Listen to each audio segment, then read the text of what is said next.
Hi hello guys, എൻ്റെ പേര് രേഷ്മ എന്നാണ്. അപ്പോൾ നമ്മൾ ഇന്ന് മുതൽ നമ്മുടെ ബിഗ് ബോസിനെ പറ്റിയിട്ടുള്ള അപ്ഡേറ്റ്സ് ആണ് കേട്ടോ തരാൻ പോകുന്നത്. അതായത് വേറെ ഒന്നല്ല, നമ്മുടെ ബിഗ് ബോസ് വെയിറ്റ് ചെയ്തതിന് ബിഗ് ബോസ് തുടങ്ങാൻ വേണ്ടി വെയിറ്റ് ചെയ്ത് ഒരുപാട് പേര് ഇരിക്കുന്നുണ്ട് കേട്ടോ. അത് ഇഷ്ടമല്ലാത്ത ഒരുപാട് പേരുണ്ട്. എന്നാൽ ബിഗ് ബോസ് സ്റ്റാർട്ട് ചെയ്യാൻ വേണ്ടിയിട്ട് എല്ലാ ഏജ് ഗ്രൂപ്പിലുള്ള ആൾക്കാരും അതിന് വേണ്ടിയിട്ട് ഒരുപാട് ക്യൂരിയോസിറ്റിയോടെ കാത്തിരിക്കുന്ന ഒത്തിരി ആൾക്കാരുണ്ട്. അപ്പോൾ അവർക്ക് വേണ്ടിയിട്ട് ഡെയിലി ലൈവ് വരുന്നുണ്ട്. നമുക്കറിയാമല്ലോ, 24/7 ആണ്. അപ്പോൾ അതിൻ്റെ ലൈവ് എപ്പിസോഡ് നമുക്ക് ചാനലിൽ വരുന്നതിന് മുന്നേ ഞാൻ കുറച്ച് അപ്ഡേറ്റ്സ് ഒക്കെ തരുന്ന ഒരു വീഡിയോ ആണ് കേട്ടോ സ്റ്റാർട്ട് ചെയ്യാൻ പോകുന്നത്.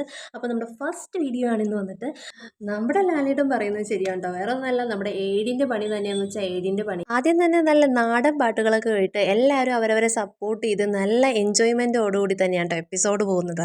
വഴിയെ വഴിയെ പണികളും വരുന്നുണ്ട്. പിന്നീട് എല്ലാവരും ഒരുമിച്ച് ചുവടുകൾ വെച്ചൊക്കെ നല്ല ഹാപ്പി ആയിട്ട് ഡാൻസൊക്കെ കളിച്ച് മുന്നോട്ട് പോകുമായിരുന്നു കേട്ടോ. അപ്പോൾ നമ്മുടെ പാട്ടും ആഘോഷമൊക്കെ കഴിഞ്ഞു കേട്ടോ. അതിനുശേഷം നമ്മുടെ ബിഗ് ബോസ് പറഞ്ഞു കൺസ്ട്രക്ഷൻ റൂമിലേക്ക് ഒരാൾ വരിക, നമ്മുടെ ലെറ്റർ ഒരെണ്ണം വെച്ചിട്ടുണ്ട്, അത് വായിക്കാനാണെന്ന്. ദേണ്ട കിടക്കുന്നു അവിടെ ഇടി തന്നെ, വേറെ ഒന്നുമല്ല കേട്ടോ.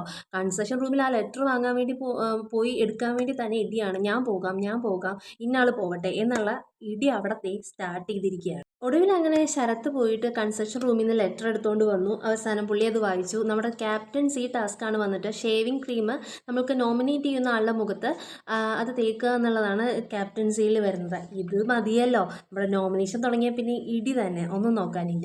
അനീഷ് ബ്രോയാണ് ഫസ്റ്റ് എന്നെ നോമിനേറ്റ് ചെയ്യാൻ വേണ്ടി വന്നത്. ആൾ നോമിനേറ്റ് ചെയ്തത് ശരികേനെയാണ്.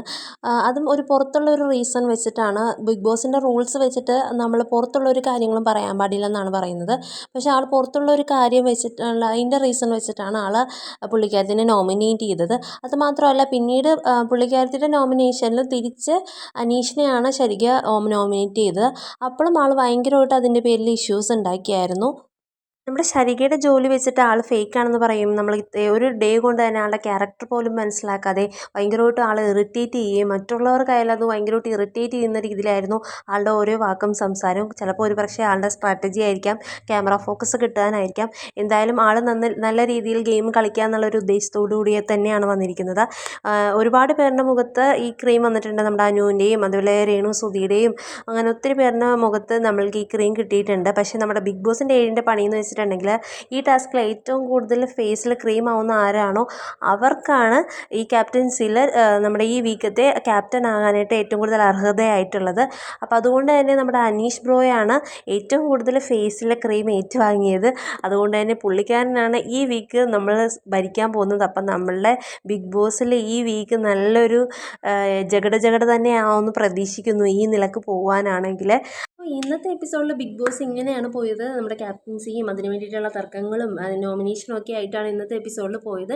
അപ്പോൾ ഇനി നെക്സ്റ്റ് ഡേ നെക്സ്റ്റ് അപ്ഡേറ്റ്സും ആയിട്ട് വരുന്നതാണ്. അപ്പോൾ നമ്മളുടെ വീഡിയോ മറക്കണ്ട, സബ്സ്ക്രൈബ് ചെയ്യുക, അതേപോലെ തന്നെ ലൈക്ക് ചെയ്യുക, ഷെയർ ചെയ്യുക. താങ്ക്